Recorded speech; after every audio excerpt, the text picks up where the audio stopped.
Before I tell you a little bit about my background, today's topic, war inside prisons. War inside prisons. This is a definite, huge incident going on right now. I'm going to start California. You know, the wildfires, number one topic out there. Governor saying that the local people, local agencies should take care of all this. That's ridiculous. Passing the buck like always. Number two big story going on this week out there, though, is a big trial where a female correction officer was taken hostage and raped a few years ago. And there's a lawsuit against the CDCR, California Department of Corrections and Rehabilitation. And this is a real big issue because there's been several incidents, several lawsuits, several problems out there in California corrections. And this is just one that's really coming to light. Really coming to light. And the fact of the circumstances in this situation, it's terrible. It's terrible. But I'm sure words that are going to come out is failure to hire, inadequate, insufficient staffing, which is across the country. Also over the waters too. I talked to people in England and Australia, and they're way understaffed as well. For some reason, political. Three elements to today's conversation, debate. Put some comments here. And thanks everybody for joining already. Got some names on here already. Thank you. Political, inmate, and correction officers, the officer itself. And I've got a ton of notes, things we're gonna cover. But just California, if they had enough staffing, the officers wouldn't be working alone. The dangers would be less.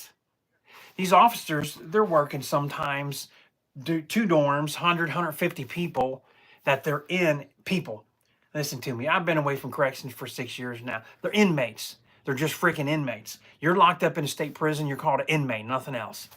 That's the word you're going to hear. So these inmates, 150 per officer walking around, you're asking to get hurt. Understaffing, number two, training, lack of training. I don't know the circumstance about her training records. Don't know that. I haven't followed and watched this trial going on in her testimony, but this always comes up. Training for dorm officers, for control officers, for supervisors. Sometimes officers get promoted to supervisors so they can go sit behind a desk the rest of their career and never walk the floor. And by doing that, they tend to not pay attention to the officers and what's going on. And that's a huge travesty. Huge. They just stop ignoring all that. That's a point here on my topics. So that's a big story. Ohio has two big incidents going on right now. And then, of course, the one in New York. Christmas Day, Christmas morning, Officer Lansing, who always works Christmas to let other people have a day off with family and with their kids. You know, he's in my age. I'm in my 50s. I'm 57. I'm just swapping around some hats here. That's my Georgia Department of Corrections hat that we wore. Here's my CERT hat. Commissioner's Challenge. I was on the CERT team. Got some CERT hats, CERT stuff here to go too, see? Just switching my hats. Two big things in Ohio going on right now.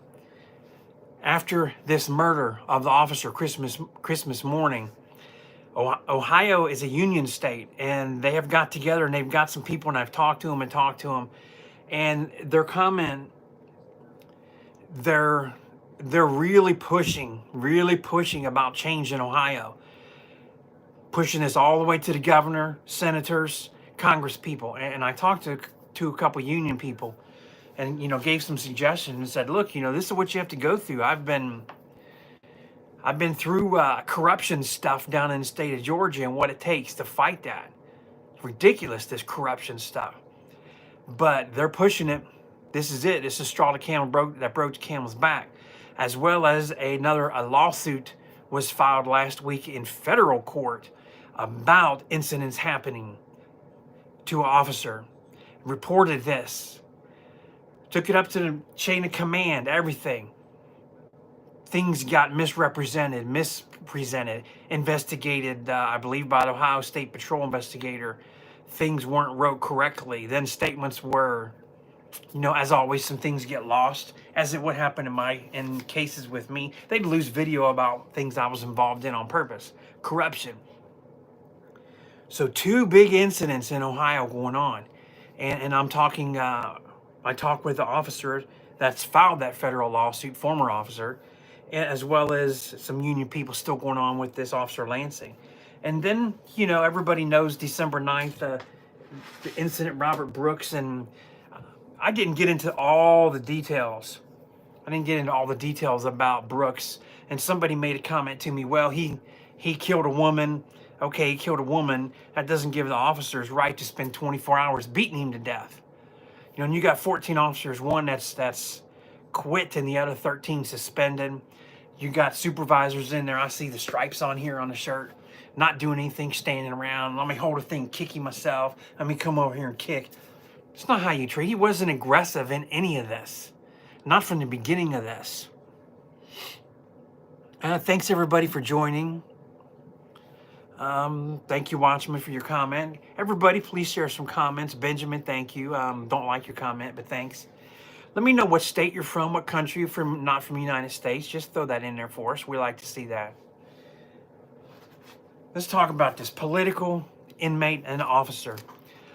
Well, obviously, you know, with inmate column, there's gang wars. They're into gangs, they're into wars.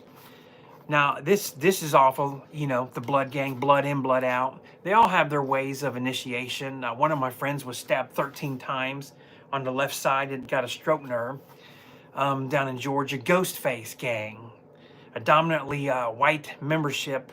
They cook meth on the outside. They manufacture meth. I just knocked my drink over here, sorry.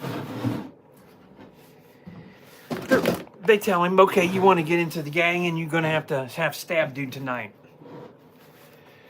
So during lockdown, everything, they're getting him in, 2 officers in there, and sure enough, he pulled out a shank, come at him, stabbed him. I made a video.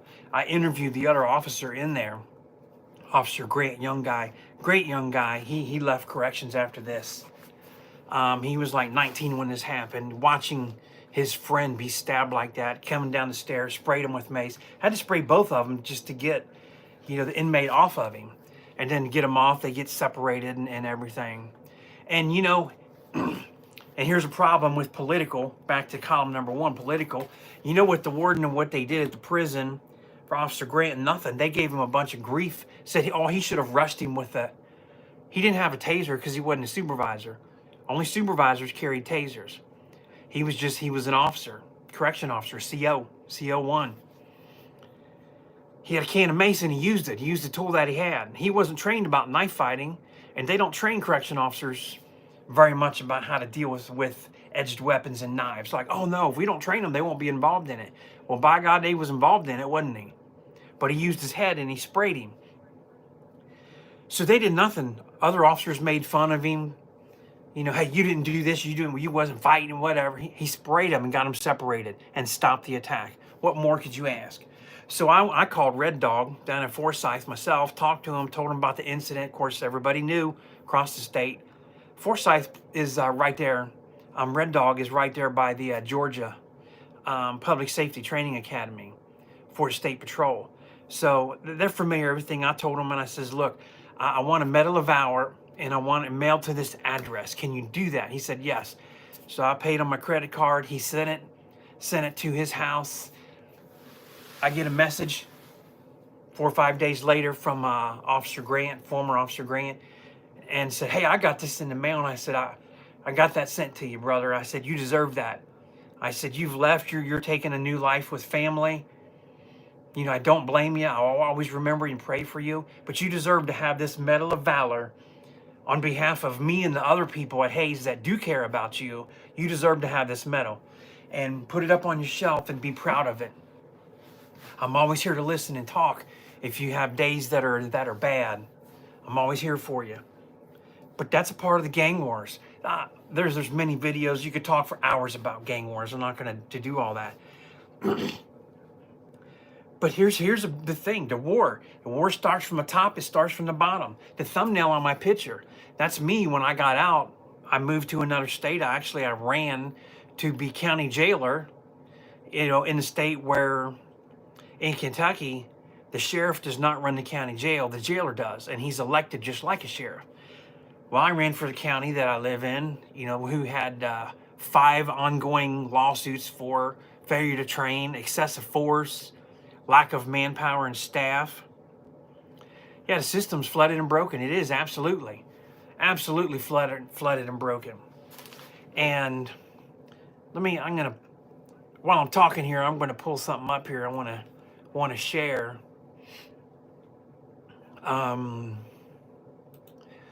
A series of videos that I made as I'm doing this here, I keep talking. But you've got this from the top and then down to the officer. I said the officer's understaffed. They're underpaid. You put them in a job where they work way over the ratio. We were at Hayes, we were 88, 90 officers short all the time.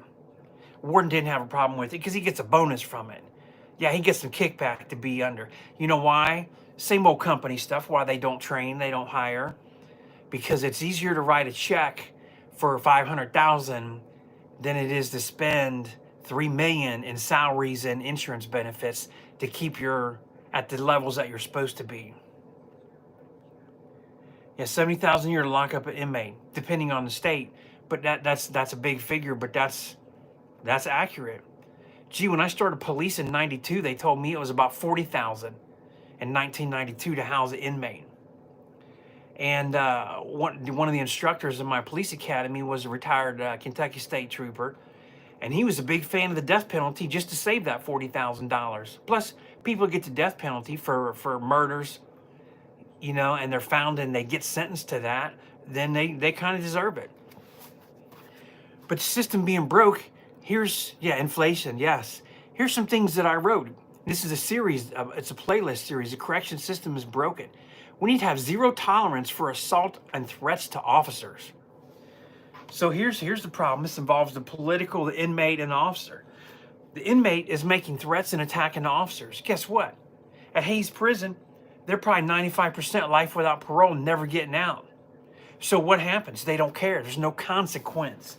No consequence here. I wrote that on my list. So for them as an inmate, it's a free-for-all. So does that not sound like a war when one side can do whatever they want with no consequence, no repercussion, no nothing? What are they going to do? They got one investigator to prison for 1,050 inmates we had. Does he have time to write up criminal charges and go to court and go back and forth?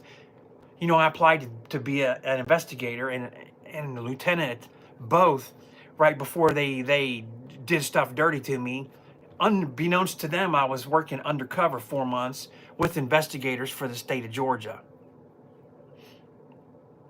That backfired on them big time. Backfired. Zero tolerance. Strict meal procedures. They stop all this wishy-washy. Don't be calling them things. Stop this hug-a-thug. That's a video. Stop a hug-a-thug. Take the Xbox and games out of there. They should be locked up. You get put in prison to get locked up. You don't get put in prison to get a college degree, do you? Cert hat. I was on a tactical squad, assistant commander of the TAC squad.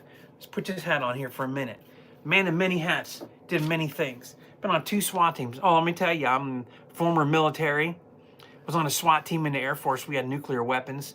So we had emergency service team, EST. And got on the police department when I got out on a SWAT team and a police sniper. Taught self-defense now for 27 years. I left SWAT team. I had an opening opportunity. I'd been to team leader school, everything, and got to get into the training section, teach defensive tactics, ground fighting, chemical agents, everything but the stun gun and the firearm. I taught it. I taught fighting. Wore a red man suit, not like this, but red man suit. Fighting constantly. Training officers how to deal with situations, how to deal with everything. And had a great time, did that. Opened many doors for me. And got out, did some private security, some other stuff. And then got into corrections when we moved down south and my daughter went to college into nursing. That's how I got at the prison. They're like, oh, you police will hire you. And then all of a sudden they're like, hey, you know more than we do. You got a lot of training. We don't have training. And I'm teaching these officers how to fight, how to do stuff, how to protect herself. Training staff, oh, you shouldn't do that. You can't, you're not certified. I said, then get me certified, because I'm going to teach them, because they're getting beat up. They're getting attacked. They're getting threatened. 5 inmates coming over and tell them, I'm going to tell a brand new guy, I'm going to take your radio and beat you on the head and kill you. I went down there to get him, take the guy out, because I knew who it was identified, and get him into the Sally Port. Yes, I could turn around, I got to pat you down, you got to go to solitary. You threatened officer. I was a sergeant, I was a supervisor. He said, turn around, I'm not going. He swung at me. He's 6'4". I clocked him. Bam! Lights out, he's on the ground. Knocked that dude out. Yeah, he lost.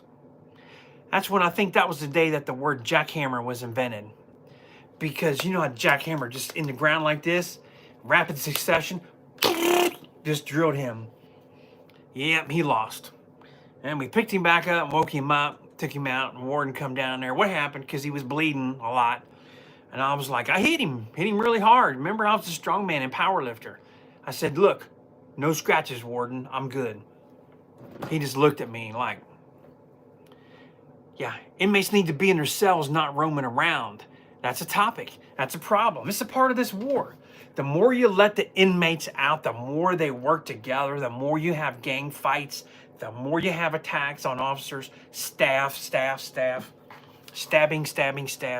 tried to stab me 3 times. Didn't get me. 5 of my friends got stabbed. What they didn't know is I went to a 40-hour school in Kentucky as a police officer, and I'm an instructor in spontaneous knife fighting. I know it's a crazy weird topic, but I spent 40 hours doing knife fighting. Learn how to stab and to poke and to jab, learn how to block, take people down, how to stop that, how to deflect, how to protect yourself, where to take the cut on the outside, not the inside. This is what controls your gripping. I spent 40 hours learning how to do that. They didn't realize that. You know what happens when you everybody in your job right now, you've experienced this where you have supervisors and they get jealous. And then all of a sudden when they're jealous because you know more, you do more, you work harder. You know how I got the name Beast? From my commitment, my dedication, the first one in, the last one out. Working hard, training hard, exercising all the time, conditioning, good diet, good health, not drinking alcohol, not smoking, no drugs, no bad stuff, didn't live on monsters, just clean, healthy, just me, clean mind, and a great knowledge base of the law. That's what made the difference. Got the nickname Beast. And I hit a few people now and then, and had many fights and I didn't lose any. 0 in the loss column. And I started prison at 48 years old. My first day at the prison, let me tell you, here, you think it's not a war in corrections? My first day, I'm in there, I'm on day shift, shift briefing, everything, got my stab vest on like everybody's supposed to wear. We go in there, we deal with the breakfast, we got some stuff, breakfast was fine. There was an officer on each side of C building there at Hayes, C1, C2, and a control room officer. And come on with the comments, everybody. Tell me what you're thinking. Thank you, Watchman. You got several comments on here, and the red tape, everything. Yes, red tape. That's the politics. Here's the first day on the job, and we do this. Then we're doing some let's run these people over here to class. They got their GED class. A couple going to the barber shop. Somebody here, whatever. And then we're told, I don't know, maybe it's about 10 o'clock, 10:30. We get a call from the captain. Hey, I need you to go and bring this inmate up, take him and his roommate out, search the cell. He's supposed to have some marijuana in there, but bring the one up. Only bring the one up. So we take him out, get the cell searched. We get him pat down. I'm watching him, and other officers are in there searching. They don't find anything. I said, okay, you're free to go. I got to take you up to the captain. He said, I'm not going. Well, he's a young guy, and he was told earlier that day, hey, there's an old timer. Anybody over 40, they call him old timer. They looked at me and they thought I was old. Didn't have a goatee then. We didn't have that policy.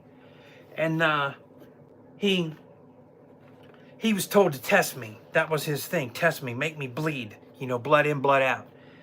So this little skinny dude who's probably 20 years old, doesn't have a clue who I am, don't know anything other than I'm an old timer, and didn't realize that I really easily got on the CERT team a few months after that. He decides to test me, and I got him up on the wall, and don't come off the wall. Yep, he come off. I tell him again, I said, you come off that wall one more time. I said, I'm gonna hit you, put you on that floor and cuff you. Well, he came off the wall, hit that Gerber slap, bam, hit his head off that wall, cut him right here. Got a cut over his eye, a little boxer's cut that kind of bleeds a whole lot. You know, I've done this before. I know exactly how to do this. Floor he goes, get the hand up, get him handcuffed. And I didn't know that you don't handcuff people in a dorm. Yeah, I know when you're handcuffed, you're responsible for their safety and well-being. I was the police, duh. I arrested people on the side of the interstate all the time. You know, you don't let them handcuff and run away and get run over. I cuff them, and here come a couple other bloods, and I was like, y'all want to bleed too? Let me throw you over the rail? We're on the second floor. You know, you want to have 80, you come over here, and there's two of us, I'll throw you over. Well, they backed up. I took him out, took him up there, and you know, they come back and, you know, it was use of force, watching video. Why'd you cuff him and all that? I said, well, hey, how about a little bit of training here? This is lack of training. It's exactly the point that we've talked about all this time. Failure to train. Timothy, hey, how you doing? Valdosta, yeah, back in the day. Yes, Tim, thanks for joining. Tim Kaiser there. You know what I'm saying? Didn't train me, but you know, I was police. I know how to handle dudes. I got him cuffed, and I'm walking him out, telling everybody else, you know, move. You know, I'm gonna punch one and kick the other two. You know, I'm a puncher and a kicker. I'm a fighter. Well, they backed up and they stayed away and took the dude out, and his cameras are watching, and all these questions asked me everything. I said, y'all remember that I was a defensive tactics instructor, and I've been teaching since 1997, and this was 2016 now. I said, did you forget that? Did you read my resume? I said, remember, your dude over here, Deputy Warden Black, is the one that interviewed and hired me. You know, he talked about powerlifting and everything. He should have read and asked me more questions about that on my interview, shouldn't he? He should have found out exactly what I trained and what I taught and what I did. You know, you can't say, oh, just because he's a police, you know, we should hire him. Well, you better be careful, because you're going to get some highly trained folks. In police, we had 40 hours minimum every year. As an instructor, Sheriff said, anything you can find that's close and free or really cheap, I'll send you to it. Anything instructor, any training, anything's going to help. I went to use of force stuff. Went through some FBI training, got certified as an expert witness in federal court. Hey, I was dead. And here I am, I'm doing this. And they're like, well, he came off the wall? I warned him. You saw it. And they're zooming in and they're trying to see his arm come off or not. Yeah, put this over here. This is the ignorance. This is the political influence. And where does the influence come from? Bonuses to not hire and not train. Yeah. Warden and superintendents, they're not supporting their staff when things happen. I should have had 100% support. Like, hey, you did a good job. Nobody got hurt. He came off the wall. He did that. He showed force. You met him with minimal force. That's it. A little cut. Put a butterfly Band-Aid on there. He's fine. Send him back. Should have supported me like that instead of questioning me for over an hour. That tells me that the people questioning me don't know their job in the first place. Yeah, these wardens, their decisions, they're worried about their monthly, quarterly ComStat report. How many use of forces did we have? How many times did the inmate have to go to the hospital? How many times this? How many times that? How many reports of assault on officers? They didn't want to have any of these. They wanted to show low numbers. You know, down at Valdosta, you know, down there, Tim, you know that. They want to keep everything down, keep everything off paper. And we got to read, when I was on a CERT team, we read these ComStat reports.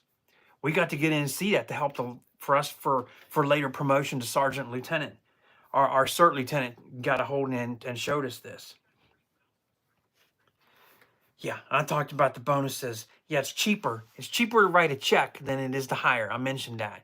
You know, $500,000. How about $100,000 check to an inmate who can only spend $40 a week? Yeah, $100,000, $50,000 is a lot of money to them. That feeds them for a while when they're broke, when they're poor and nobody's supporting them. So they'll take anything. Yeah, these inmates, they manipulate the system, manipulate the staff. You don't think it's a war? These guys get in there, there's no consequences, no everything. They start manipulating. Watch all these movies. Watch Shot Caller. We've been watching that series Prison Break. Incredible, the time and the planning that he has, you know, to get his brother out that's facing death row. It's a great story, but it's really, and that stuff happens. Somebody new come in, fish, fish, fish, and here comes a dude looking to take his booty. Call him the booty bandit. Y'all people think it's not a war in there. You get taken, you get to county jail, and you go to court, and you get found guilty. You get sentenced, and they take you away and put you on a bus. They went Georgia, take you to diagnostics. Still not safe down there, but that's where they do the full physical, psych eval, and everything, determination on what you are, who you are, gang affiliation, everything. And all of a sudden, I got to put my hat on here for you, my cert beanie. So then they take you and they send you off, put on a bus. And the bus comes in, guess what? CERT team comes in, we take them off the bus. We get dudes come off that bus, these young cats coming off, inmate cats. I call them a cat because they trying to act like they wild and they something. Trying to do things, want to start a fight, and we get them lined up and get their shoes off, everything. They're pat down again. They're pat down coming off the bus by the two officers on the bus, the CERT guys, and the rest of us. So we always had our shift stacked, so we would have both a day and a second shift. So there'd be all 11 of us there. And, we get them out and we take turns, and I like to give a speech. Once I heard it, I'm like, let me do it. And I'd give a speech, and we talk to them, tell them, you don't worry, you worry about this. And, if you're fighting each other, we ain't going to run down there and try and save your life. We're going to walk down there. You shouldn't be fighting anyhow. Keep your hands to yourself. Mind your own business. You got a cell, you got a bed, you got a sink, you got a toilet. Mind your own business. If you're in GP, general population, you're out on the table, mind your own business. No exercising, no fooling around, no fighting, none of this stuff. This stuff don't go down. You put your hands on an officer or something, we're going to run down there and you're going to get bleeding. Touch an officer, you're going to get hurt. I only got to hit somebody once to make them hurt, make them bleed. And I taught, and this is how I was trained in instructor school. When you have to defend yourself and you hit somebody once, hit them as hard as you can because you may only have one hit. Well, they want to do this stuff, this little bitch slap we called it, and all this nonsense. I come along, boom! I was benching 405. I hit them like I was benching 405. I gave them a Tank Abbott punch, and boy, did they regret that. Did they regret that? We would tell them in the intake, in that speech, keep their mouth shut. Don't be running their mouth when they get taken down there. If you got something bad in your record, you're a bad inmate. They're going to know. We took a dude down, and tell me this ain't a war. A war means, you're attacking the enemy. Enemy is anybody that you don't like, that nobody that you want to click up with in your gang, nobody that can benefit you, by being rich or can fight or do something. I always tell people, you get arrested, tell them you're good with numbers. Tell them you're an accountant. You're good with numbers because they're always betting. They're always playing, some kind of game, sports, cars. They need somebody to keep track. Yeah, Shot Caller, yes. Great movie, great movie. So this guy owned a construction company. He's in his 50s. His daughter was secretary. She embezzled $30,000 from the company. $30,000. You know what he did? He took her 10-month-old baby, his granddaughter, 10-month-old baby, put it in the big microwave, cooked it, and killed it. Well, gee, the inmates have TV. Inmates have TV in there, duh. And they're watching cable TV. And they're watching the news. And they knew all about this dude. And when he gets down to intake, and guess what? These inmates, see how I said inmate again? I'm not calling them citizens or all these other words. Residents, clients, that's a video on here. Number 7, inmates are inmates, not residents or clients. Don't call them that. Just like the warden, don't go back on your word. So I tell him, hey, you're going to put him down here in the over 40 dorm. He's going to get beat. I'm telling you, he needs to go to solitaire. And guess what? I was just a cert guy. Like, I didn't know any better. They said, it's approved by the unit manager.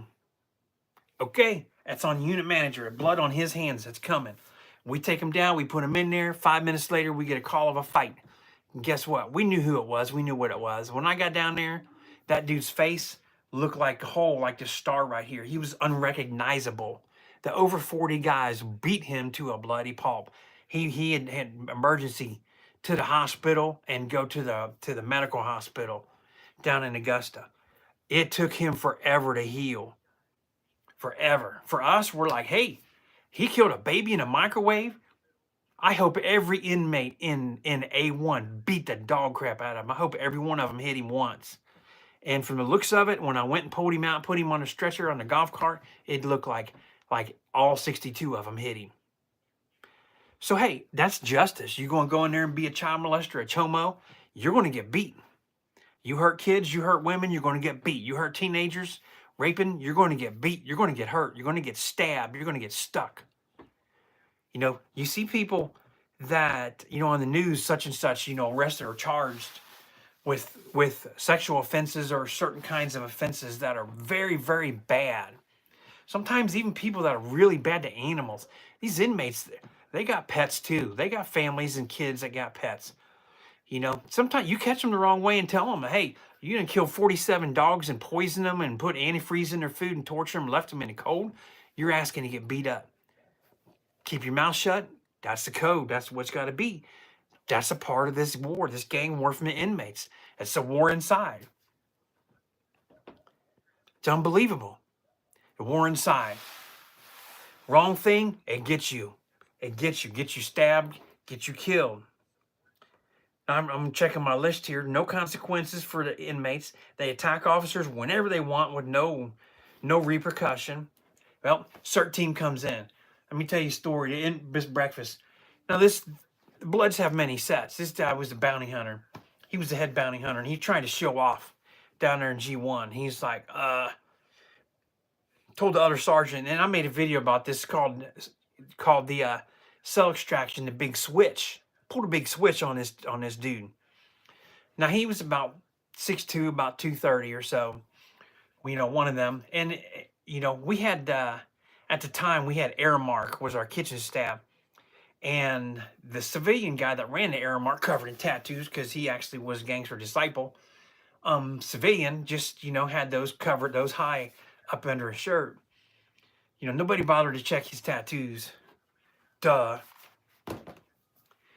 He actually was bringing in some high-grade steroids, like old school, the D-ball, anabol stuff, old school things, stuff that they would shoot, you know, in a horse's butt for a race. So we had some certain inmates, these high-ranking gang members that were, all of a sudden, they all like full of muscle, and we don't have any weights in there. All it is their water bags and push-ups and pull-ups and whatever they're doing with their wrestling with their inmate, you know, when their clothes are off, because that happens all the time too. You and your cellmate, you're likely to get put in a cellmate who's going to try and attack you. Well, this dude, he's trying to show off, and he says, I'm going to get 2 breakfasts. And he tells the sergeant, he's like, no, you get 1. Well, then gets his arm out the flap, a little feed tray hole. You know, won't let him shut it. So now we got a problem, called a supervisor, everything. They end up, unit managers down there, you know, he don't get his arm in. They go through the policy, spray him with OC. And Sarge he don't spray anybody. His can's like 5 years expired past the due date, never been squirted. He's trying barely squirting that out, doesn't even have hardly any kick to it. You know, watered down version. Ended up spraying him twice. So they called me. That was tier 2. I was up in tier 1, up in E building in D2. And he's like, hey, you can come down here for a minute. I got a question. So I come down there, and he says, hey, I got an idea. He said, how about if we switch? Because he knows the team's coming in. He thinks I'm going to be the shield man coming in. I was like, heck yeah, I'll come in. So I go to the other side over to G2, and I get the extraction gear on. And the thumbnail on here, you see, like I said, a picture of me when I ran for jailer. That was me in a speech, right along with the senators and congressmen giving their speeches for the primary election. And then I have a picture of inmate in Georgia, executed. He was executed right after that picture came out. The third picture, I'm kind of cut off, but it's a picture dealing, it's training in a hostage situation. So that's why I'm kind of trying to put together, you know, political is me in the suit, the inmate, and an officer. You do see an officer with his back, kind of in the back, but that's the reason for that thumbnail. So anyhow, I go to the other side, and I get the extraction gear on except for the vest. I drop down and do like 100 push-ups real quick and get up and look around, shake like this, and I put my gear on. You know, I have my t-shirt on. I was working out all the time. I was about 210, 5'9", 210. Powerlifter, strongman, competitive, and, you know, had some good muscle. And I'm like, I'm ready to go. Somebody over here, it's hammer time. And they knew what that meant. That jackhammer was coming. So I go, put my stuff and my helmet on, get my gas mask, go to the other side, get the team lined up, we go down. And this guy is so goofy and crazy, horse steroids, yep. He's so goofy and crazy, he doesn't even realize that the other sergeant that sprayed him was not in gear lined up. Somebody else was the shield man. So he's looking at the sergeant, and the sergeant's like, you know, this is last warning. We're going to come in, you're going to do it. So I switched and I gave him my big can of spray that was fresh. So we got our gas mask on. He opens the flap, he sprays it. He said, are you going to come out? And he said, no. And the inmate picked up his mattress, and that's what he was covering his up anyhow. He didn't get sprayed. And he also threatened to have baby oil on there. So I had a sheet from, I went next door and I said, hey, I need your bed sheet. I'll bring you a couple more and a new pillow, everything. I need a bed sheet. He gives me a bed sheet, open the door, I throw it down. There's no on the floor, but we walk across there. And I got the shield. And this is in a couple videos I talk about this. He's got his mattress up like this, and I got the shield, and he said, come on. And I said, you got it. Bam! And I hit that dude. I told you he's about 230. I hit him so hard off the back of that wall. And he didn't realize, you know, I'm a 405 bencher. You know, I got a log press at 265. I plowed him. 1,000-pound leg press. I got a video showing that. He didn't realize that was coming. That's like freaking Mack truck, you know, miniature size coming at him. Bam! He dropped that thing. Bam! And he was knocked out just like that. You don't think it's a war inside there? You don't think it's a war? They look for the inmates look for every opportunity to do something. When you feed off a dorm in the tier units in Georgia, as supervisor, and you got an officer, you got, you know, I'm on one side, officer on the other side, and got an orderly that's pushing the cart, open the flap, put one in, and drop it. Guaranteed you're going to have a problem in every building, but the policy, you have a problem that feeding stops. Well, no, go ahead and feed everybody and let's get stuff picked up, you know, because everybody else deserves to eat. Don't stop feeding, you know, the other 200 guys just because of one. So you feed all that and you come back and you deal with this, and it gives them a few minutes to cool down. You try and talk, you reason with them again, and you call and you go through your procedure. You don't think it's a war? Man, they do this for the fun of it. They're like, hey, who wants to do this today? Who wants to get the spray? Who wants to do this? Let's test them. The beast is working today. Let's do this. You know, they get a new guy come in. Hey, you want to be gang? You want to be this tough? You know, you buck the flap at Chow. You're going to buck it on the beast. He's the oldest sergeant here. We're going to see what you can do or not. And this is the war. This is how they play. This is the game. War inside prison. You don't think it's a war inside prison? And the war goes both ways. It goes all three ways. Political, the warden, the staffing. When you got sergeant lieutenants that get promoted and go sit behind a desk and don't come out, they fall into that political. Everything they do from that point on is political. I made a video about that, the Watchman, political. Joe Biden pardon, that is a freaking joke. And you know why he did that? Because he's got an exit check. He's got an exit check. Guaranteed he's already got that money wired to him somewhere in an account. Millions of dollars was paid to him. You know, and I looked at some of these inmates, you know, I wanted to make sure, you know, that it wasn't going to be one certain type or class, anything of inmates. It wasn't. It was inmates of all color, variety of different crimes. You know, of course, they're all involving murder plus more. But he got a check to do that, to give them life without, because then they could just get to stay. He doesn't care. He's done several things to get check. And he's old, but really what's the check going for? It's going for the missus and the kids and the grandkids. You know, Hunter needs to be in prison. I hope that they take and they put him and prosecute him. You know, I'm pardoning my son, and forevermore you can never charge him or anything like that. Well, if that doesn't get overturned illegally, guess what? I guarantee there's a lot of police officers out there looking for him to have a taillight out. You know, a little bit back of the old days. You know, you got a taillight out there, mister. I need your license and registration. I guarantee you're going to get the book thrown at him the first time that he steps one pinky toe over that line. Hunter's going to be in prison. It won't take long. He's got that attitude. He got that attitude, and this attitude, this certitude, is coming for him. He'll be in prison for something. He can't resist himself. He's so arrogant, he can't resist himself.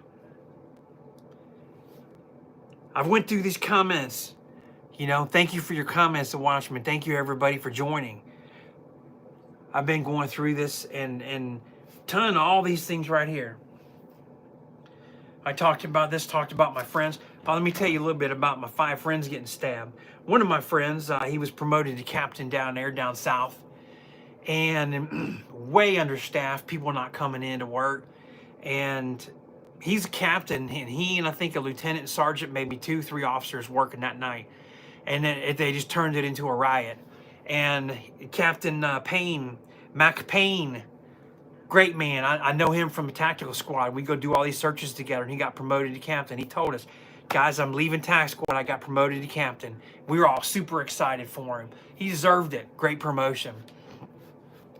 Yeah, he got taken hostage. He was former military. They beat him. They stabbed him, popped his eye out, and got it back in, and no permanent damage. He can see okay in both eyes now. But they held him hostage, beat him. Police come in, the tac squads go in. They went in with guns. Everybody's got shot. I have a video, if I can still find it. Before YouTube took it off, I got it and I saved it. I put it into a file and saved it so it wasn't a part of that. Where a couple inmates were shot and ran into a cell. And they're crying, they got a cell phone. They shot me, they shot me. Well, you're riding. Yeah, you got captain a hostage. You guys are trying to take over a prison. Everybody that's on their feet's going to get shot. Lay down, get cuffed, keep your mouth shut, or get shot. And they're crying about it. Boo-hoo, I don't care.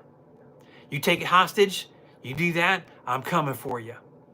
But they didn't call our team down. We were 5.5 hours away. They called some South teams, and they went in there real quick. Captain Payne, another Lieutenant Allen got promoted. He went down, I think, Valdosta. And he got stabbed. Inmate pretending to be hanging. Got the bed sheet around his neck and hand down like this. And when they come in, him and 2 officers come in, they come out, bam, stabbed him. Luckily, Lieutenant Allen had a little extra right here in the belly, and it helped protect him. We had a Marine sergeant. He was trying to help this mental health guy, mental health crisis, and it was a crisis. I know the inmate, he does have some mental health issue, but when the sergeant said, "Hey, my shift's over, the next one's going to come in," he reached out, poked him, caught him right here. Now this sergeant, and I'm trying to think what his name is, in the Marines over in Iraq, he got stabbed. He actually had to pinch up here so that he didn't bleed to death, the carotid artery. He got stabbed right about in the same thing on the other side from his first time. So he knew exactly what to do. Comes out. I watched the video, and you can almost see the blood just squirt, squirt, squirt, him trying to hold it as he ran out the door. I told you about my buddy Officer McGill. I got pictures of him on my Facebook. McGill 13 times in the head and neck. Went to see him in Atlanta. And here's politics. Here's the crap. He's in the hospital in Atlanta, and they thought he was an inmate. He was covered in blood. They didn't even realize, because his uniform shirt was off. It was a T-shirt. Didn't even realize that he had pants with a stripe on. They just thought he was an inmate, and they're there, like, didn't even want to wipe him off and cover him up. Here comes the important people, and the commissioner and the governor come in. And they're like, what the hell's going on here? This is my officer. Why is he not cleaned up and bandaged? Where's the doctor at? Doctor comes in, and they said, you better get him cleaned up right now. I went down there with my wife, my kids. We all went down there as a family to support him. Got in. He was cleaned up. He was taken care of. Met his family. Met his dad. And still talk to him. Great guy. Attempted murder trial and stuff going on like that. You know, prayers for him. And the state failed him. I told him, you need to sue. You need to sue for staffing, for what happened is staffing and lack of training. Easily to win this lawsuit. You can subpoena me and I'll testify for days. I got plenty of people I can bring down there. You know McGill, yes. Thank you, Tim. Yeah, McGill, he's a good dude. He's struggling right now a little bit because all this stuff, and then they cleared him to go back and then not. He tells me sometimes it takes him 2 to 4 hours for his arm to raise all the way up and to actually work where he could like use an electric razor or brush his hair. And yet they cleared him and want to stick him back in a dorm by himself. Tell me that's not corruption. That's not screwed up. You know, it got to the point, I made a video about this. I've made a lot of videos. I talk about things. I'm just trying to help people. But Captain up there, Captain Ela at Hays State Prison, I can say his name, Ela. I can say Robert Brooks. That was wrong. He shouldn't have been murdered in New York City. Shame on you. And you 14, you're going to get, a couple of you going to get murder charges, and the rest going to get manslaughter. because they're going to prove a couple of you wanted to kill him by the way you were attacking him. Captain Neela put a hit on me, and I know he put a hit on me because funny thing is being a supervisor, most of the time we had the Blood, the Crip, the Hispanic leader, the Gangster Disciple. That's what we had down there, Ghostface. We had the 5 of them. We had the leaders in the tier units for protection. So they were locked down. They usually were not in general population. Of course, they got phones and they yell out the window to the others, spread word back and forth. But it's funny when they all come to me during showers in 1 week's period and tell, hey, you know, Captain Neela put a hit on you. Captain Neela put a hit on you. So, and that's, I called the investigator that comes up when every time there's, you know, tax squad searches, and I knew him. He said, yeah, I know, because they've reached out to us, to me and my supervisor, the regional supervisor. We know there's a hit on you. Are you okay? Do you need transfer? Do you need change? You need to be put in an admin thing? Whatever. I said, no. I said, just leave me right there. He's going to do this. I said, I'm going to work for you now. I said, we're going to get some people cleared up. We're going to get some things and problems solved up here at this corrupt prison. And I did. I spent 4 months undercover working and doing this. And when then they couldn't get me killed, tried to get people to stab me. And I went and told the captain that second time, I said, you stop sending these young guys trying to hurt me and stab me. I said, they're going to all end up in intensive care. It's going to be the bill on the warden and you. It's going to be on your ComStat report, and it's going to come out of your budget. It's going to come out of the bonuses you guys are going to get, because your hospital bill is going to go from here to here. ICU is expensive. Hour and a half later, he gets another dude, about 6'4", big dude, try to come at me. Didn't have a knife, but he tried to come at me. You know what? I can still reach 6'4". Pow! Broke his jaw, popped him. You know, I hit him hard, clap right to the ground. Bam, he's out. I walked right back to the captain. I said, here you go. Here's one you're going to have to send to the hospital now. He's got a broken jaw. His face is all bloody. There you go. Here's a hospital bill just for you. And I went to the warden and I said, I just talked to the captain about this, and now you got one going to the hospital. The bill's on him. I said, you send somebody for me, I'm going to put him in the place in the hospital. And about a month later, I was a sergeant down there in Tier 2 at Hayes, and a young guy in a CERT team. You know, I'm little fans. I'm little oscillating fans, you know, about the size of my head. Head's little. I take the motor out, so it's about this, the width of my hands, you know. Several ounces, I don't know, 12, 14, 16 ounces, I don't know, pound. But they duct tape it. Maintenance, they duct tape us. And he come in and he hit that CERT guy. It broke his orbital bone right here. Well, this guy, he's on meth and bath salts. During lockdown, he gets out of Y building and gets in between the sally port, the front and the second door, and he's trapped in there. And 2 officers are in there trying to get him out, talking him to go back in his dorm. And they're like, no, and they shut the door, and he's in the corner. So they call code, you know, inmate with the weapon, you know, the officer need assistance, and we go run. I tell the guys, we're in the H building doing showers. I was like, come on, fellas. I got the posse, and we go run up there. I tell him to get against the wall. He gets against the wall. War inside a prison. That's what we're talking about. Thank you, guys. Thanks for joining. War in a prison. So he's against the wall. He's got, now this is about April. We'd already taken up the winter jackets. He's got a winter jacket on. He's got a hoodie on. And I can see his pants bulging. He's got layers on. He's layered up so you can't tase him and you can't mace him. He's got all that clothes. You got very little space right here with the hoodie to get to his face. And I can see the tape on his hand. They told me he's got that fan motor taped in his hand. They can see it. So he comes to the door. I got my foot right by the door. He puts his hands on the wall. You know, I go like this. I tell him, buzz the door. I got my foot there, though. As soon as the door, he hears that buzz, he turns and runs to the door. I take my foot and I shut it. So now the door's not open. I said, get back and get your hand against that wall. I said, I'm going to come in here. I said, you got that weapon? I said, I'm going to beat you until that weapon's out of your hand. He gets against the wall. It's okay, Sarge, I ain't going to do nothing. So we buzz the door, you know, and I go in. I got 2 officers behind me. I said, we go in. I said, I'll take the lead. I'm going to talk. I got this. Thanks, Watchmen, for joining your comments. Sergeant duty's call. Got to run. God bless you. Be safe today. So they buzz the door second time. I go inside. And he turns and comes at me. I grab him spinning, put him on the wall. And I see that weapon in his hand. I said, put your hands behind your back. He's like saying no. Bam. I start jabbing him right here. He got all his clothes on. I can't get it. Brachial stun him. You know, my favorite brachial stun. I can't get it. So I'm hitting him on the side right here. And I hit him and his head hits the glass. They get his hand down, get one cuff on him. And he jerks loose. He's like, and then the officer's yelling, he got the cuff, he got the cuff. Both these officers in there were former Marines at the time this happened. So I got his other hand. I get him in the arm by throwing him on the ground. And I keep hitting him. I said, I'm going to hit you until both your hands are behind your back and we cuff you. Because now he's got that cuff with that one ratchet loose that's free and swinging. You know, cuff ratchets will rip your face up. They'll just cut you all up. You hit the right spot, you bleed to death. They cause a lot of damage. Plus, handcuffs are solid. You know, stainless steel metal. You ever been hit by one of them things? They will hurt. They will knock people out. He's still got this fan motor in his hand. So I said, I'm hitting you. So I'm hitting him. You know, they got his hands over here. You know, didn't have my knee in his neck. I had it on his shoulder back here, right where it's supposed to be. As soon as we got the cuffs on him, stop, turn him around, sit him up, stand him up, put him against the wall, and we get this tape off and get this weapon out of his hand, this metal thing out of his hand.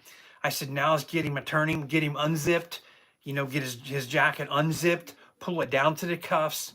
We tried to get the hoodie back a little bit, let him breathe because I knew he's on drugs, so he didn't overheat and let his heart. Oh, he had a big cut on his head. Oh, and then here goes the captain calling. And you know what, the Captain Ela, he went and got on the phone and called down the commissioner and to the governor office and saying how I had excessive force again and did all this. You know, I'd never been, I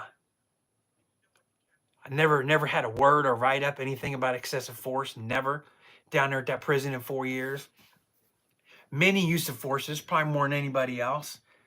Just because they all kids, young guys inmate guys trying to come attack me. I had more use of force. That's war. They always trying to test the old guy. New one comes in, I got to test him. New one comes in, got to test him. Here goes Captain calling, running his mouth. Get a phone call next morning. Hey, you need to come in today at this time. Internal Affairs is going to talk to you. I'm like, great. Let Internal Affairs come in. Internal Affairs come in, ask me the questions. They talk to the other two officers, and they talk to me.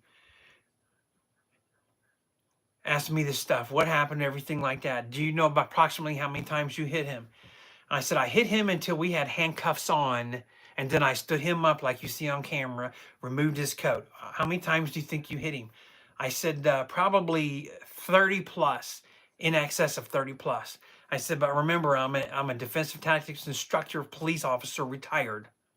I know exactly, and I was hitting him in that spot. He's going to have a cut on his eye. He'll need just a couple stitches, and that's it. It just bleeds a whole lot. I said, I hit him and his head banged on the wall. I said, I did this, and then I had control. I did an armbar takedown, just like my report says. And I continued. I gave him instructions. He continued to refuse. He continued to failure to comply. Once we had both cuffs in compliance, it stopped. And then I went into first aid mode as a supervisor, being responsible. That's my job. That's what you pay me for. And after about 6 minutes, they looked at me and said, that's it. No questions. On behalf of the governor, on behalf of the commissioner, Governor Kemp, who's still down there, they want to thank you for not letting any officers be hurt from that fan motor like the last week when the officers had the orbital bone broke. Thank you for protecting everybody, for handling this, the attempts to be de-escalating, the soft approach that you had. Yes, you hit him several times in the same place, but didn't break anything and just cut his eye. You know, it could have been worse. It's a deadly force situation. I said, yeah. 2 weapons in his hand. I could have killed him legally, but I didn't because I could. I didn't do it just because. I used the minimum to get control, and that's all I needed to do, and nothing more than take him down and get him cuffed. It's just routine, something I'd done many times before. Wasn't new, wasn't freaked out, wasn't scary, wasn't nothing. It just happened. It was just like that. And that's how it went that day. And then they realized, you know, that they weren't going to get to me physically. Then they tried doing this paper shuffle and stuff, and that's when they called me in and say something. I said, okay, I'm going to resign, and you're going to hear from me and the investigators really soon. And boy, were they shocked when Internal Affairs showed up and started questioning the warden down. Boy, were they shocked. I spent 3 days in interviews with them after I resigned.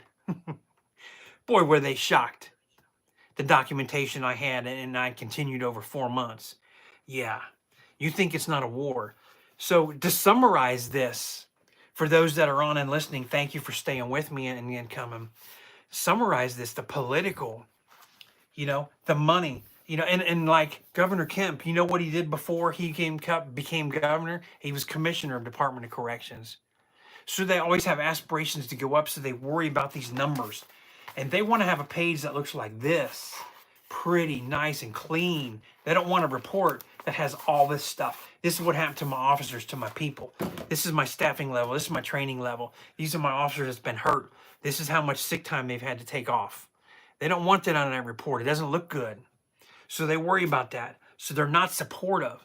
And I made a video that talks about, fix the broken correction system or you will face the consequences. Well, California, CDCR, California Department of Corrections and Rehabilitation, right now in the hot seat because they got to face some stuff. And it's a lot more than this one trial where the female officer was held hostage and raped. It goes way beyond that. There's many, many more complaints that are going right now. Ohio is getting hit hard. The officer was murdered, and they got the federal lawsuits all been filed last week in a different case. That's a case where officer had urine feces thrown in his face.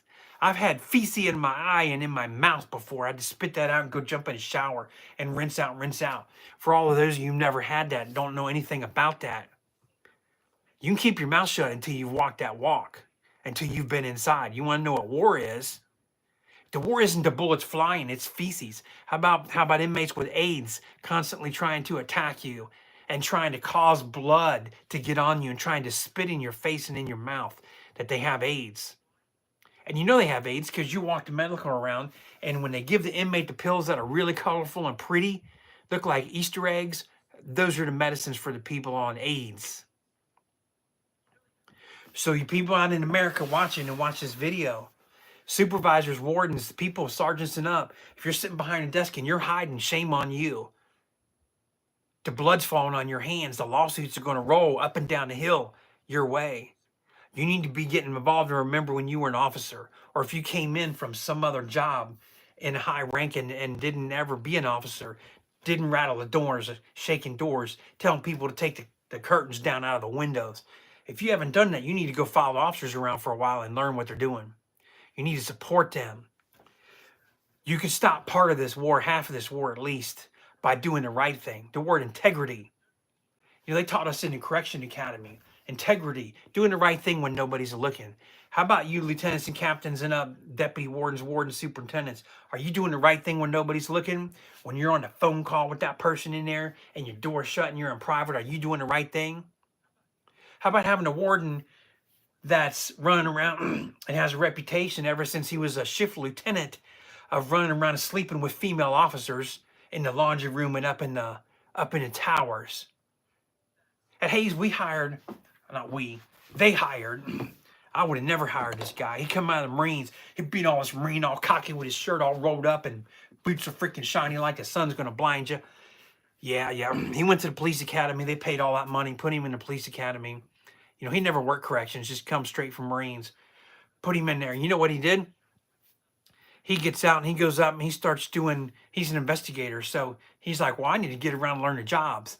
Well, all he did was walk around and learn the jobs where the females worked, having sex with the females up in the tower, going up in the control rooms, going in the bathroom, having sex with the female control officers in there. Yeah. He was supposed to be our internal affairs, our investigator. And all he was investigating was the females' internals. Yeah, he got fired. Great waste of money. Good job. Thanks, Georgia. Thank you. Thank you, Warden Sprayberry, for that dumbass decision. But I guess you hired him because he was just like you were. Yeah, forced to retire. You can't let officers, send officers pictures, females, and say, I'll promote you to sergeant, I'll promote you to lieutenant if you have sex with me. You can't do that on your state-issue cell phone. War inside a prison. Here's a war. Now, how does that affect the staff? You're a young male staff and the female young staff is in there. We had a female get in. And these inmates talking crap, trash, talking dirty, talking bad, whatever, getting in her face. She sprayed 3 or 4 people in 1 week, and they was giving her the nickname Pepper Spray, calling her Pepper. And then all of a sudden, hey, they weren't justified. Somebody calling somebody a name and going boo, calling her names, and she sprayed them. That's not being aggressive. That doesn't justify. Well, then she gets moving, puts in a different place, get in the tower. Yep, and then here comes all the sheep and wolves clothings and whatever with their undergarments off under their freaking lieutenant bars. Yep, to go up to the tower with her, and all of a sudden they get into oral sex and getting the sex from her. Yeah. You think that's not a war? The male officers are over here walking the dorms by themselves. Supervisors are trying to get laid on duty. Your high ups to the warden trying to get laid on duty, sex on duty from the female officers. And we got male officers doing everything with nobody to be around to help them. And they're getting attacked and they're getting hurt. They're getting urine and feces put on them. They're getting jumped by 3 or 4 people. But yet there's a supervisor up there trying to get him some from the female somewhere. You don't think it's a war? Yeah, supervisor, that falls under that word political right here, first column. Inmate, officer. The funny thing is, a lot of these political things, what they did, their actions put them into the inmate category because a lot of them end up as an inmate. Georgia has a law. You introduce contraband, it's minimum 3 years to serve. How about that? How about that? Now, I do thumbs up there to Governor Kemp for getting that pushed and getting that to happen. I do appreciate that. Thank you. But unbelievable. Let me click this button back over here. Anybody have any questions or any further comments here before I wrap this up today about war inside? This, like I said, I could talk for hours about the inmates' war on war. Gang wars, gang wars, gang wars. Let me tell you about a gang war. I'm down in Georgia here at Hayes Prison. I'm on a CERT team. It's on a Saturday. It's the day after, my wife's birthday. Semper Paratus. Yep, good old tax squad. You've been tax squadding there with Commander Barry. I talked to Commander Barry last night on the phone through messaging. You know who he is.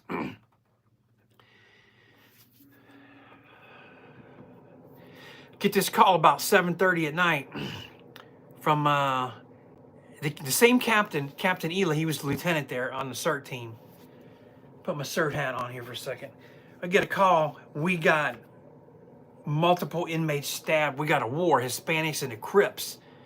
And here, my wife's mom and aunt got family that traveled down there. We had birthday, we had dinner, cake, and presents, stuff already. I'm like, honey, we got this going on. I got to roll. And I'm like 2 minutes. I've been SWAT teams, 2 SWAT teams. I know how to get dressed fast. So I get my gear, my clothes on, everything. My bag's ready. I'm out the door. Gun belt, gun, stuff like that, ready to go. My private gun. That stayed in the car. We're driving down there. We were told, I called 911 and said, look, hey, I'm going down here. I'm exceeding the speed limit. We've got multiple stabbing, Hayes State Prison. Who are you? Where do you work at? Everything. I said, man, I'm going to be out of your county before you even get what I'm saying. Bye. And I call the next county, same thing. And these dispatchers were told, if there's emergency, we're going to travel, emergency response, fast but safe. So I get there, 55-minute drive was about 35 minutes. I got there. And we get inside. We had, I think, 7 or 8 inmates stabbed in 4 dorms. But it was 28 dorms, like 20 prisons. 28 prisons in Georgia. 20 prisons. Crips and Hispanics went to war at the exact same time. And you think that's a war. So we get in there and I'm like ready to go. I'm ready just to tear up everything. Played Metallica on the way down there. I'm freaking just ready to go. It's a war. I'm jumping into war. And we get in there and we get everybody get locked down. Surprisingly, everybody wanted to lock down. Nobody wanted to resist. So we get through. We're going through dorm. Everybody locked in. Everybody down. Everybody, medically that's out. All these suspects and victims are out. We're getting them escorted. We got cameras everywhere, body cameras everywhere. Stuff.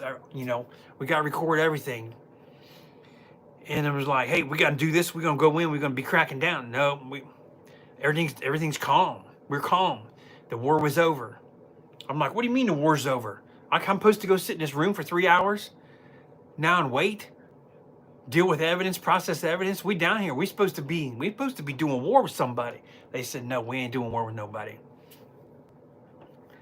But that's a war inside. When you can have 20 different prisons kick off at the same time, Hispanics and Crips, that's war. I know you talk about, like the Shot Caller movie, and they're out there in California, and my buddy Russ, he's retired sergeant from out there. He was, I can't even think of the name of the prisons now, it just slips my mind. Out there with the shoe, but he was on death row with Charles Manson. He was out there with the Night Stalker, a bunch of them. He's talked to me about how they were, how they acted. I want to get Russ to be on a live one day talking about serial killers with me. I did write a book. It's called Why People Kill, with my partner Timothy Amdahl. Why People Kill, looking deeper for answers. Let me see if I can type and put that on there. It's on Amazon.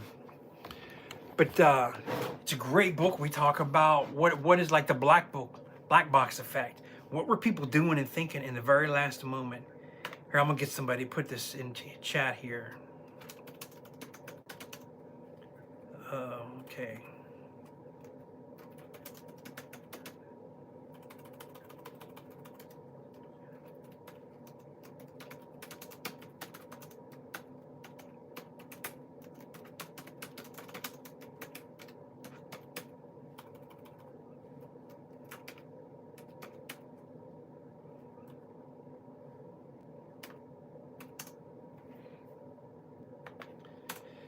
Bear with me here just a second here. I'm trying to get this word in here.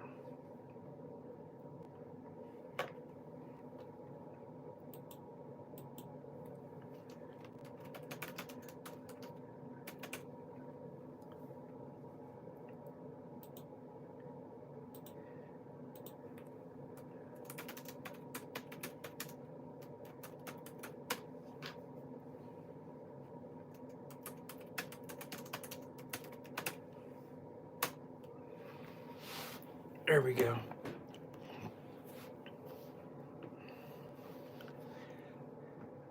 War, the money, the politics, it flows down. Inmates feed off of that. They use that, their process. They have everything broke down to a science when they're in. And that's one of the first things that happens when they get in is they click up with somebody, or that couple percent, 3% maybe, that don't stay civilian. They still kind of associate a little bit, but they're not getting, but they still have to learn the way of the land. They still have to understand. You think it's not a war. How many times I go down into a dorm, and here's, in general population, there's 2 or 3 guys standing in front of a door. They're bodyguards so that some high-ranking person and gang person can take a shower without being attacked. You think that's not a war? Y'all go to work and go drive, work at Dell and IBM and Walmart and grocery stores and marketing and other jobs, finance jobs, everything. On the outside, you turn around and go home. Officers are in a dorm having feces and urine thrown in their face, or they're standing there watching bodyguards for gang members because showers. Or they're watching the initiation of, hey, here's a new guy comes in, puts his stuff in, and when he wants to go take a shower to go to bed every night because he's used to a daily shower, he goes to go in the shower, and in general population and the other inmate slips in with him, and all of a sudden somebody's standing by the door so that the inmate can't get out, and he's getting raped and indoctrinated into the way of life. First night in, taking a shower before bed, ends up being first rape of his life in prison. Maybe not the first rape, but the first rape where he goes. That's war. It's a us versus them, and it's always a us versus them. I gave you the 3 categories. I talked about this. The politics, the money is power in there, and people want power. They want to go up. They want to go up in rank. They want to get. It's sad, isn't it? It's sad. It's very sad.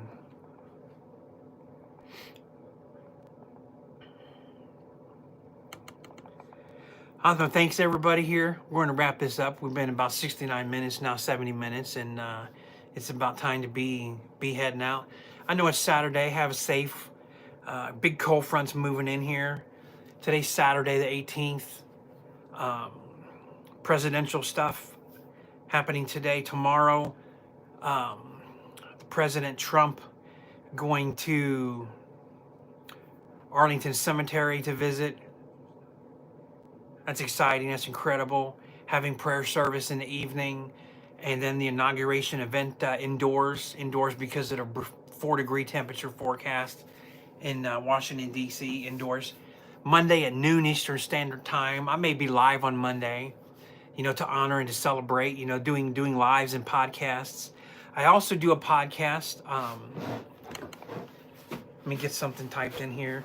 I do have a podcast, a little bit different. I do it weekly. I don't have a set time because people that need this podcast don't have regular scheduled sleeping hours. It's called Painting for PTSD. So make sure everybody, you get subscribed to the channel, Painting for PTSD. And what it is, it's a way for me to, I didn't admit, I said I'm 57. I didn't admit I had PTSD till I was writing my 3rd book. And I had to stop because it had talked about a lot of details.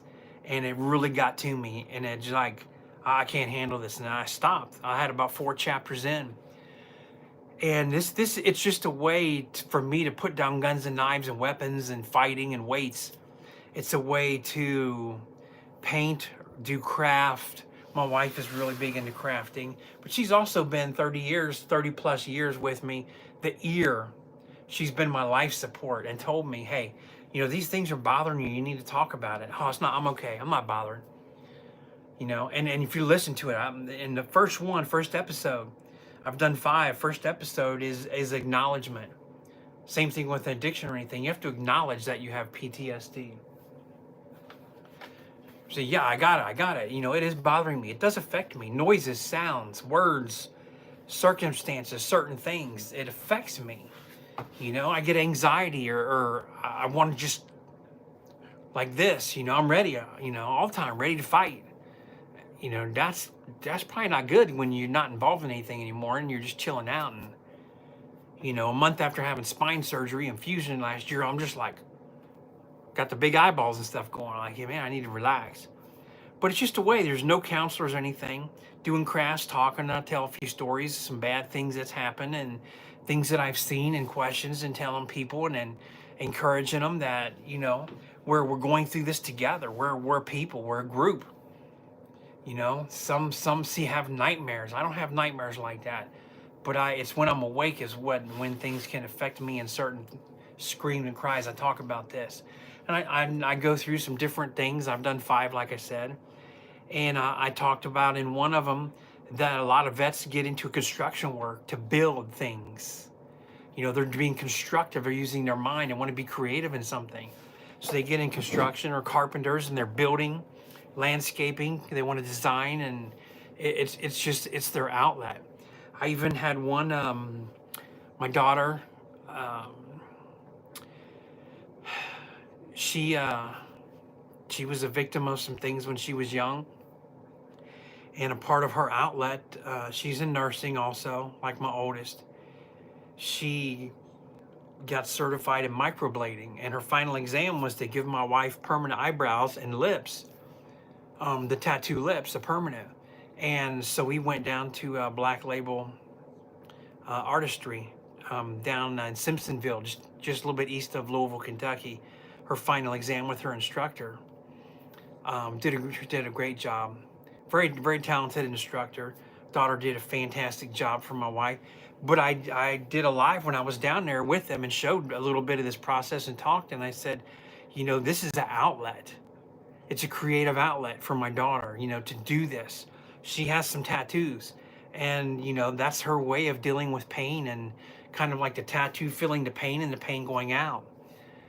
People that don't have that internal pain and stressors kind of don't understand. This is why some are cutters. They're cutting to actually release the pain, release it out of their body. It's not always trying to kill herself. It's a release. So I talked about doing this creatively, I've got a buddy that's a police buddy, retired. He was 10 years in the Army in Green Berets, and he was in special force. His primary job was explosives and blowing up stuff, and he was in a lot of bad things. And he got out and got into airbrushing motorcycles. Now he also does tattoos. But it's the same thing, and that's kind of part of the inspiration. And I haven't talked to him yet. I need to connect with him, and go meet him, have lunch. My wife and I, she's known him for a long time. Not on Spotify yet, no. I'm looking into doing that. Tim, I can let you know when it is. Right now, it's just on my YouTube channel. I do that YouTube live. So if people subscribe and I give, like today, I give a notice. Sometimes I kind of do it spontaneous. I've done some a little bit later in the evening. I was thinking last night when I couldn't sleep, I might do one around midnight here Eastern Standard Time or something. Just for those that stay awake that can't sleep with the night demons, and talk about PTSD. My wife's still awake at that late. She's got PTSD from car wreck and a medical malpractice situation that's left her with a terrible nerve disease. Yeah, we both got PTSD from that, and the doctors and lawyers. Lawyer turned around, backstab us, wanting money. Hey, it's supposed to be, we don't get paid if you don't get paid. Well, no, they want it up front. And it was crazy. But, fingers bleeding again and from the cat food tin this morning. But check it out. Tim, if you subscribe to my channel, you'll see that I do make some comments and posts. I was supposed to have a big announcement last week, but I didn't get to with the merchandiser because we had a lot of snow, like about a foot of snow here, and they kind of didn't go into office for several days. So I'm trying to connect this week with them, and then I'll have a big announcement, something I can show and tell everybody. It also involves the Painting for PTSD podcast. But right now, it's just going to be on here until I can look to get it over on podcast and broadcast simultaneously on both, which I've read that I can do. I'm not a computer expert. If I had somebody that would be great.